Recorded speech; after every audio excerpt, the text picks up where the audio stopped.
Hello, Supiteho na bon savin kazana salam kan PV.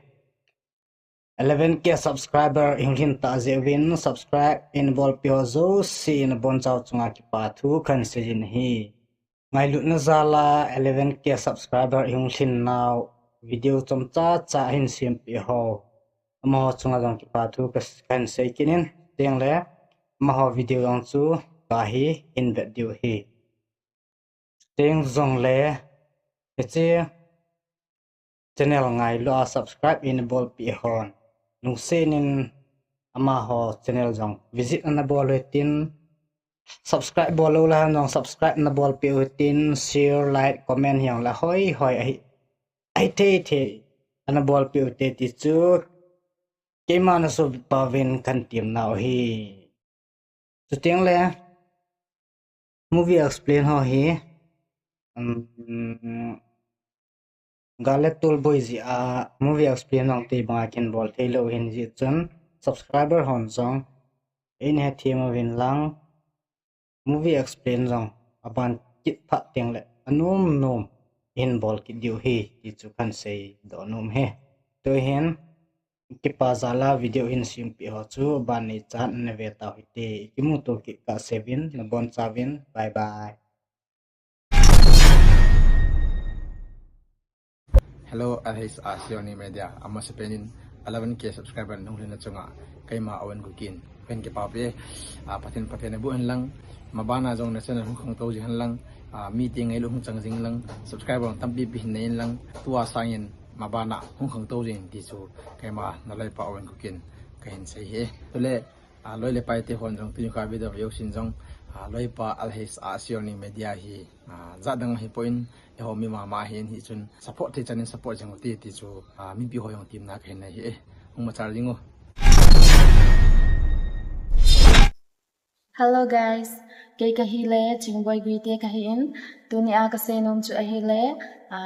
YouTube channel na iba LH Asizol na media amahin kipa da en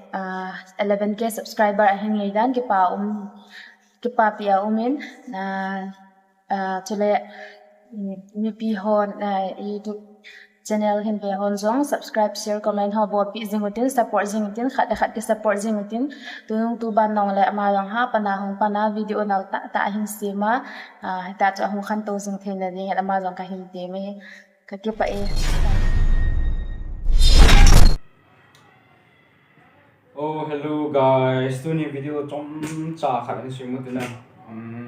Che video chu hi le. Ele cha se zo ni media 11K subscriber si ni ki pa tu sei na. To til khau na ta bang khat. Trong cha ni simu tu na. Ke kamin hi le Marvin Singh se de hin. Hello ho chun ni het lo do hi na. Sing le ka khu hi le as khonong phai. Cycle lang hin amos pe na ai ke pa tu se na hi lo la til kho na se ma sang ke ni ka ki close han dan na se de ham ke ni relation chung chang thun ya kan se le ke ko hong chen lu wa pa na ke ni hi ka na ke bo ko hong ke bo to pe hon ni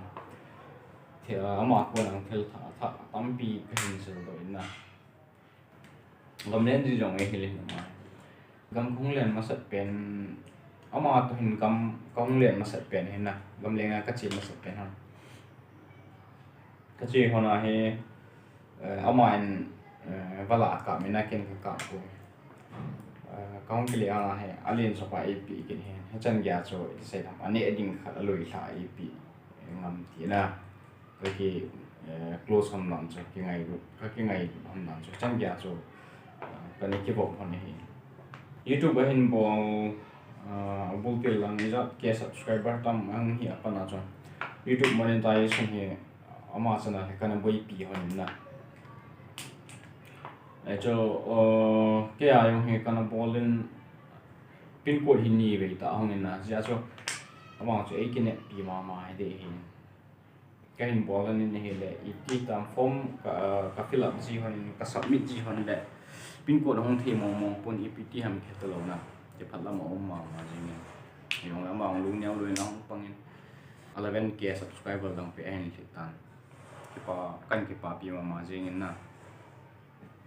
YouTube sim hi min iti gyal ham ke ha ke wa num ka sa la hel be YouTube sim ka thasi lam ta kan ha abul ke lam chu ti sai dang